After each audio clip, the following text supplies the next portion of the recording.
Hello students, we are continuing with the second lesson. The half part of the lesson we have already learnt. The lesson is The Adventure of Toto by Ruskin Bond.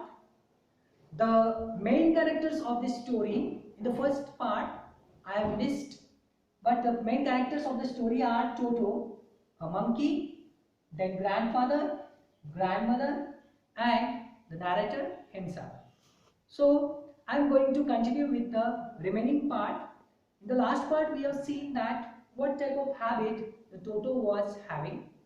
He was very naughty and he always gave trouble to others. He also disturbed the room of the narrator where he kept in the very earlier.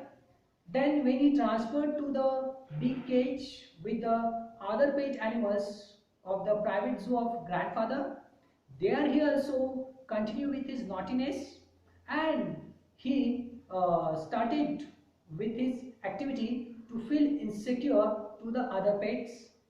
He didn't allow to sleep anybody at the in that whole night, and so that was what a disturbing nature of the Toto. Then also we have seen that he developed a particular habit of bathing, means he used to copy the others. When he saw the narrator to take a bath, then he copied him in the same way. He used to check the temperature of the water with his fingers, just like the human beings, and then he gradually or step by step entered into the water, and up to the neck he entered into the water. With the soap he rubbed his body and he used to take the bath. So this is how his nature it was. But because of this habit of a bath, one day he found in a very difficult situation. So what was that? Once a large kettle containing with water had been kept left on the fire to prepare a tea. So the container it was there with the water and it was kept on a stove and left it on a fire for the purpose of tea. When Toto saw that, he thought that this is the water for his bath. So Toto removed the lid and got into the kettle. Soon the water began to boil, so the temperature started to increase and Toto started to feel very uneasy with that water. He started to jump in that kettle as he wanted to come out of that kettle. But as the mouth of that kettle was small, he was unable to come out.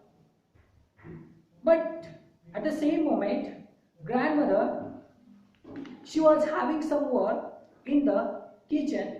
She came there, and when she saw that Toto stood in the kettle and jumping all the time, she got know about the situation. She hauled him out of the kettle, and in this way grandmother saved the life of Toto. Otherwise Toto would have burnt alive himself. So this was what the incident happened with Toto.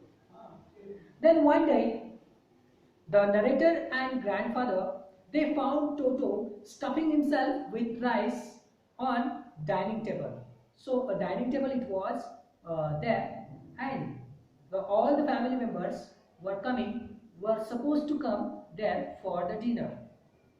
But when Toto saw a rice in the middle of the dining table, he jumped on the dining table and he started to feed himself with the rice. The grandmother screamed when she saw that Toto on the dining table. At this, Toto threw a plate to her, and as soon as an aunt rushed towards him, he threw a glass of water on her face as he wanted to run away from that place. When grandfather arrived, Toto picked up the dish and went out through a window.